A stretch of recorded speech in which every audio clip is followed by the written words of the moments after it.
Death on Display. The fleas were dressed as circus performers, balancing on tightropes, juggling or riding bicycles. 2 were wearing their wedding finery, one in a dinner jacket, the other in a white lace dress. One flea had been kitted out as a cowboy and was chasing another that had been made to look like a horse on the run. Quite apart from the need for excellent eyesight and the patience of a saint, I really couldn't understand what would drive someone to spend presumably days, if not weeks and months, making such a bizarre display.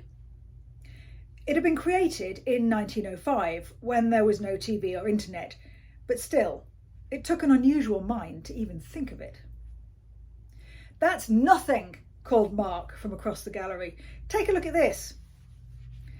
I pulled my attention away from a particularly talented flea that was throwing knives at one of its fellow Siphonaptera and had so far missed with every throw, and joined my overexcited friend.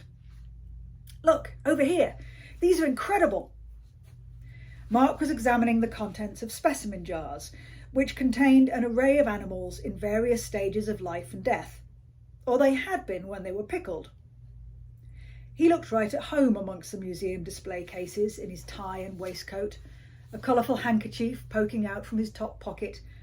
The neatly curled handlebar moustache nicely completed the picture of an eccentric collector. "I'm glad I ate before we came here." I really did feel queasy. I had come to the Pilston many times in my formative years. It was the museum that every local child had visited on a school trip at least once by the time they were 10, and I'd been more times than I could count, but not for more than 20 years. The fleas had fascinated me as a youngster, but the jars I didn't recall. It could be my increasingly bad memory, or my teachers and parents might have steered me away from them. It was also possible that some of the collection had been swapped out over the years. Everything about the Victorian Museum brought memories flooding back. The dusty, musty smell, the shadowy galleries, the eyes of the stuffed animals staring out at me, the little booklets we answered questions in as we went around, and the stories we had to write about our visit once we got back to school. I recalled my excitement at going into the gift shop to buy the obligatory pencil and eraser, then counting out the change to see if I could afford any of the sweets that were displayed on the counter. I remembered a friend giving me 2 pence so I could have a little bag of pear drops, my favourites back in the day. Mark disturbed my reminiscing. "All right, come on, we'll play it safe. I won't make you stare at the incredible wonders of nature," he said, sounding like a comically exaggerated parent. He was peering at a frog with a particularly hideous way of spawning its young. Mark screwed up his face and stepped back, which even I have to admit looked like props from a horror film at times. He led me across a mezzanine which looked down onto a hall filled with more wood and glass cases, and I wondered who did the cleaning, because the tops of the cases were covered in a layer of dust. As we walked down a flight of stairs, he continued to tell me the history of this small local museum, which I could remember little about. The current Lord Heir's great-grandfather created the museum as a way of housing his ever-growing collection of natural curiosities, and then opened it to the public in 1890. He was a great traveller, and, as was the way in those days, he was always returning from exotic locations with trunks full of beautiful but dead specimens, the odder the better, which he then went on to have stuffed, not always accurately, and put on display. "Odd is an understatement," I said, thinking about the flea on the tightrope. "Yeah, the family have always had an unusual streak in them, although the current Lord Heir is a very nice chap and as down-to-earth as they come. I had tea with him yesterday." "Did you indeed? I hope you kept your pinky in the air." "As the actress said to the bishop," he responded. I let that one slide. I deserved it. Both Mark and I worked for the Duke and Duchess of Ravensbury, members of one of the higher-ranking aristocratic families in the country, so teasing him about having tea with a lord was a wasted gag, and as he had reminded me on numerous occasions, the upper classes do not stick their little finger out.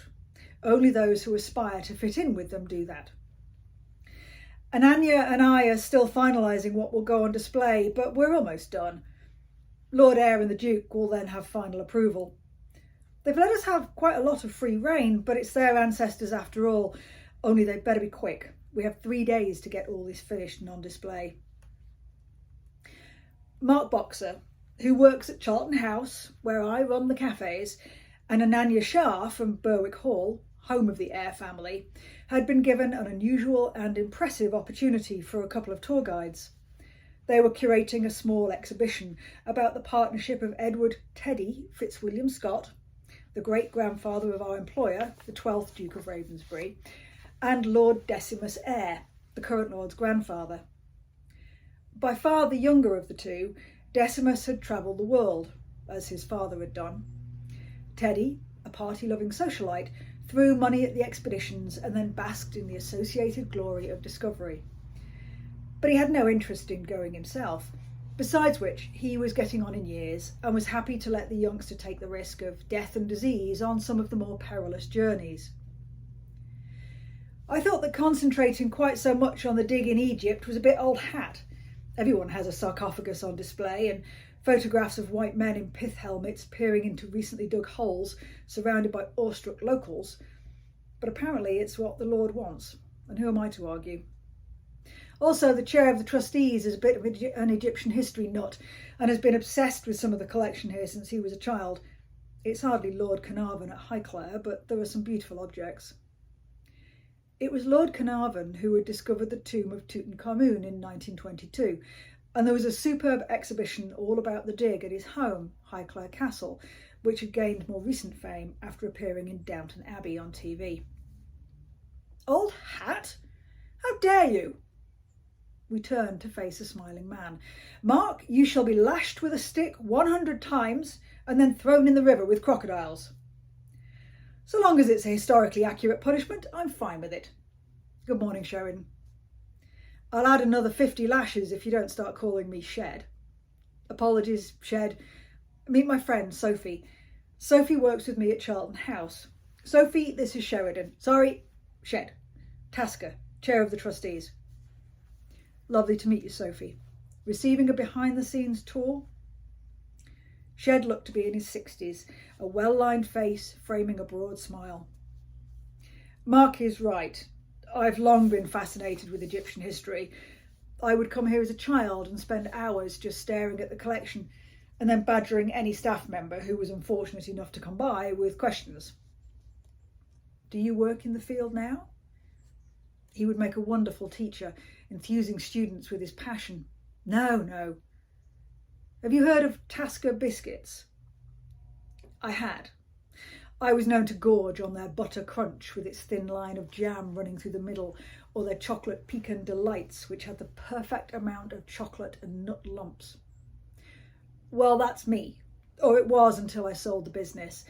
Now I get to indulge my personal whims. Which reminds me, Mark, Lord Eyre has had permission from his brother to borrow the Bastet statue for the exhibition. You should see it, Sophie. It's a particularly good example of a statuette of the goddess Bastet, who is typically pictured as a cat-headed woman, or in the form of a cat. Apparently the brother doesn't like to let it out of his sight, so this is a bit of a coup. If you'd said you wanted cats, I can think of a particularly queen-like specimen who would look good stuffed and in a glass case, where she can't cause any trouble. Shed looked confused. I glared at Mark. I do apologise, Shed. My friend, and I use the word advisedly, is referring to my own cat, Pumpkin, who Mark has a very unreasonable and unjustified dislike of. I described her as queen-like, and she would be on display to illustrate how the Egyptians viewed cats as divine symbols. It would be an honour for her, and I could save the museum money by stuffing it myself. A few bags of cotton wool balls, a week in the freezer to get rid of any mites, and we'd be good to go. Shed laughed. Are you sure you two are married? Married? To you? Can you imagine? I will never live that suggestion down, said Mark, with feigned horror, or at least I hoped he was feigning. Serves you right for talking about putting Pumpkin on display. I told you, it's a sign of respect. She would have been worshipped back then. Well, she's worshipped right now by me. I thought about that for a minute. It sounded odd. Pumpkin was an overweight distributor of cat hair who demanded food, water, and the most comfortable spots in the house, and all in return for zero rent or work. I rarely got a night of undisturbed sleep thanks to her antics, and I'd stepped in cat vomit more times than I cared to remember.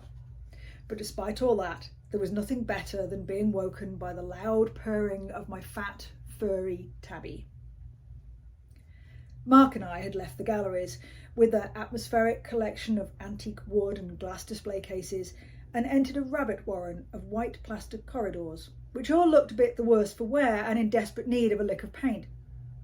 I'll show you what I've been working on. Mark led me into a basement room. Before us, a large sarcophagus, resting on a wooden pallet, was being carefully dusted by a man who was using what looked to me like an artist's paintbrush.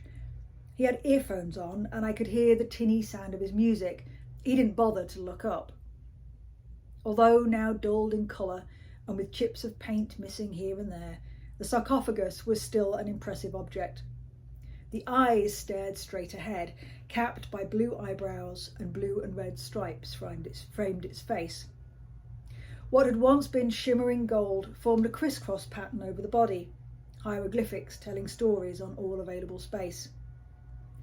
Imagine ending up on display, thousands of eyes peering at you, I said, taking in the beautiful detail. Oh, we're not putting him on display, it's empty. Where is he? Whoever he was. He was Masa Hanum, and he's gone for treatment and analysis, a spa for the ancient dead, if you like. The door opened and Sheridan appeared. I know it looks like I'm following you, but I heard you had... Oh, wow! His face lit up as he saw the sarcophagus, and he stared at it, trance-like. Shed paid for the analysis that's being carried out on Masa Hanum. Yes, it'll be fascinating, I'm sure. It will be like he is speaking to us. There will be so much we can learn. This is the first time he's been removed from his coffin, and we wanted to understand his current condition. He'll have a CT scan and be stabilised for future travel. After that, we'll arrange for him to be returned to a museum in Egypt. He was very forward-thinking, you know, Masa Hanum. He was a philosopher, but died far too young. I've been close to him and this sarcophagus many times, but it never stops being thrilling. He was beaming and appeared to be in constant motion. It was actually really lovely to watch. I'll be very sad to see him leave, but it's important that he's returned to the country he came from. After a little more oohing and ahhing from Sheridan, Mark gave me a brief tour of his office, but there was nothing that could compare with Masa Hanum's sarcophagus. Come on, we'll go and get a coffee. I need to see sunlight. I feel like I haven't left here for days. Well, Bill would argue I haven't, and I'll need to make it up to him. Bill, Mark's husband, had already joked to me that he was enjoying the peace and quiet, while Mark was working long hours preparing the exhibition, but I wasn't going to shatter his illusions. The museum cafe was, strictly speaking, a horsebox with a hole cut in the side, located in a small courtyard next to the street. It couldn't have been more different to the cafes I ran at Charlton House, an architectural display of Baroque opulence and power, and the home of the Fitzwilliam Scott family for over 500 years. A sweet old dear behind the counter surprised me by producing a perfect latte, with all the banging, steaming and art of a hipster barista a quarter of her age. A lesson in never judging a book by its cover, or its blue rinse. She had probably also made the carrot cake, which I was devouring. Mark watching the process wide-eyed. Whoa, Nellie! Would you like me to get you a shovel? Make the job easier? I wiped a blob of cream cheese frosting from the corner of my mouth. I might need to give her a job. This is good. You don't say. I was getting the distinct impression that it was the worst thing he'd ever tasted. Ananya, over here. Mark waved at an attractive young woman who was making her way towards us, clutching a pile of books. Ananya, this is Sophie, head of catering at Charlton House. She runs the cafes, amongst other things, and is currently plotting to steal the staff from here. He nodded in the direction of the elderly woman, who was now clearing a table and balancing so many dirty plates that it made me nervous. But they all made it back into the horse box without incident. Mimi? She is a bit of a star. Nice to meet you, Sophie. I've heard a lot about you. I groaned. What has he been saying? No, it's all good. He's not so keen on your cat, though. I laughed. How on earth did you end up talking about Pumpkin? There's a collection of stuffed domestic cats in the museum, a huge array of breeds. Mark commented that he could add to the collection overnight if Lord Ayr ever wished to expand it. I gave Mark a vicious glare. Join us, Mark said to Ananya, nodding in the direction of an empty seat. I'd love to, but I need to get back to Berwick to deliver a couple of tours. The day job continues apace. I'll be back later. Will you still be here? Of course. I brought a hip flask, a sleeping bag and a photograph of my husband. You'll be sorry when it's all over, replied Ananya. When it's all over, I'm going to sleep solidly for 24 hours. Then I'll miss it. Lovely to meet you, Sophie. Hope to see you at the opening reception. I watched Ananya walk away, her shiny black ponytail swinging like a metronome as she moved swiftly between the tables. Mark, dear, I was just checking. It was 100 cupcakes you wanted for the reception. The non-hipster barista was resting a hand on Mark's shoulder. Yes, perfect. Thanks, Mimi. The elderly lady smiled at me. I hope you enjoyed the cake, dear. I did, thank you. The coffee was also excellent. Glad to hear it. I've just mastered the heart in the foam. I'm now working on a cat's face. Her smile widened even further, and then she left us and continued to clear tables. I made the smile I had returned in her direction reform into a scowl as I turned to Mark, receiving a distinctly nervous expression in return. You asked someone else to bake your cakes. Well, for the reception, which will be attended by the Duke and Duchess, our Duke and Duchess. You didn't think to ask me? No, well, Mimi is about 100 years old, and if whacking the portafilter like that doesn't kill her, baking all those cakes probably will. Apart from the fact that your best friend caters events for the Duke and Duchess on a regular basis and could present you with 100 beautiful cupcakes with a click of her finger, well, the click of someone else's finger, you don't do all the baking yourself. That's hardly relevant. You know I'd have had them made for you. What are they? Sweet little butterfly cakes with vanilla icing, tasty but boring to look at.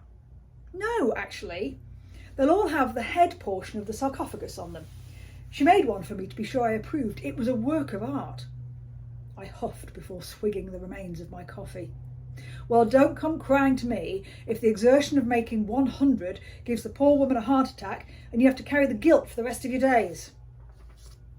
I formed the best expression of sulk I could muster and wondered how much effort would be required to stuff Mark's body into Masahanam's sarcophagus. Good morning, sunshine. Sophie, what on earth are you doing here? I usually start my day with a view of the sun rising over the magnificent Charlton House, but this morning I had driven over to the Pilston Museum to surprise Mark. Lovely to see you too. Mark hadn't tied his bow tie, and although his moustache had a perfect curl on each end, his eyes gave away just how tired he was. Bill told me you'd had a late one, so I thought you might need a few things to get you through the day. It's also to show that I've forgiven you for asking Mimi to make the cakes for tonight. I followed Mark into the museum, swinging the basket of goodies. I've made sure there's enough for Ananya too. You have a flask of coffee, sandwiches for lunch, several home-baked cakes and biscuits, which you'll find are particularly delicious. Light, delicate of flavour. I glanced up at that point. I thought you said you'd forgiven me. I have, but if Mimi fails to deliver, you'll what? Dash to M&S because of the short notice? Yeah, probably. Some fruit, which I fully expect to still be in there when you return the basket, unless Ananya is healthier than you. bottles of water and a half bottle of champagne for the two of you to enjoy and have a little private celebration before everyone arrives this evening." Mark stopped in front of a solid wooden door and turned to give me a kiss on the cheek. "You're a star, thank you." He pushed the door open and flicked on a light, illuminating a gallery with a row of waist-height display cases. They contained a multitude of Egyptian objects from within Massa Hanum's tomb.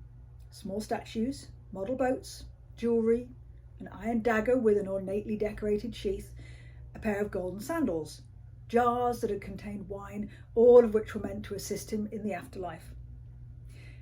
In a corner was a mock-up of a study, which would have looked right at home in Berwick Hall. I knew it had been created using the actual furniture from the study of Lord Decimus Eyre, which had been tucked away under dust sheets for years. I recognised a large photograph of the 9th Duke of Ravensbury, a jovial-looking chap whose waistline gave away just how much he enjoyed parties and dining. Last night was hell. A load of plaster fell off the wall. Some of the information panels had errors on them, and the curtains for the back of that study still hadn't arrived, but Mimi offered to make some overnight. Is there anything she can't do? Well, she wasn't waiting for me in the museum car park with a beautiful basket of goodies, unlike my sweet friend. Give it time. She's probably on her way with a banquet in the back of the car, along with the curtains. Now. You take a look. I'll just put this in the kitchen and see if Anania's arrived. He disappeared down the corridor and I explored the gallery. It wasn't a large room, but the exhibition was a temporary one that would only be running for 6 months. The dark wood of the cases sucked out a lot of the sunlight that streamed in through a line of windows close to the ceiling. If anything, the gloom added to the atmosphere, the sense of digging back in time through someone's private collection, which was exactly what this exhibition was.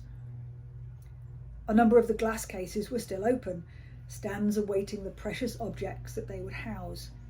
Packing boxes were scattered around. The sarcophagus had been moved through, but remained on a wooden pallet, awaiting the delicate handling required to put it on display.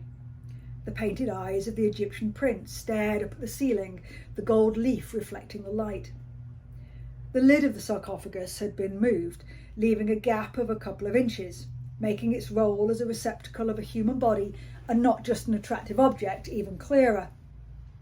As I stood by its feet, thinking about the young man who had been so carefully placed inside, I heard the door behind me open as Mark returned and examined a glass case next to me. Oh, good. Anania got the display of archaeological tools finished. Once Mimi gets here, I can finish the recreation of Lord Eyre's study, and then when Richard and Susie arrive, they will put the sarcophagus into position. I see you've changed your mind, I said. About what? Mark was picking up empty cardboard boxes, breaking them down and making a pile in the corner.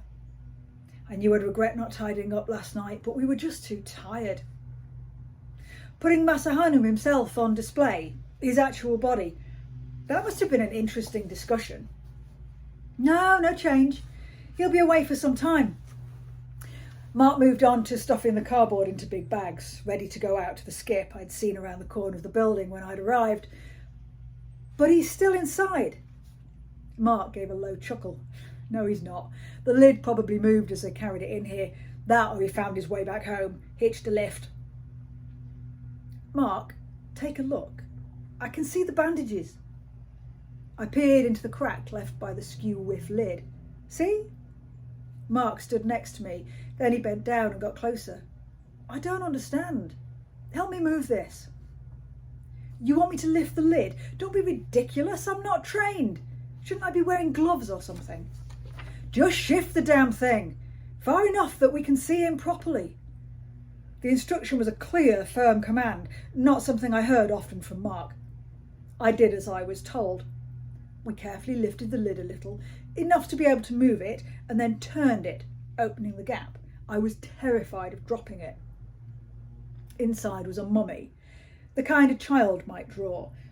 It wasn't exactly wrapped in strips of thin cloth, but a sheet of some kind bound it, a sheet that looked rather new. The head, however, wasn't covered.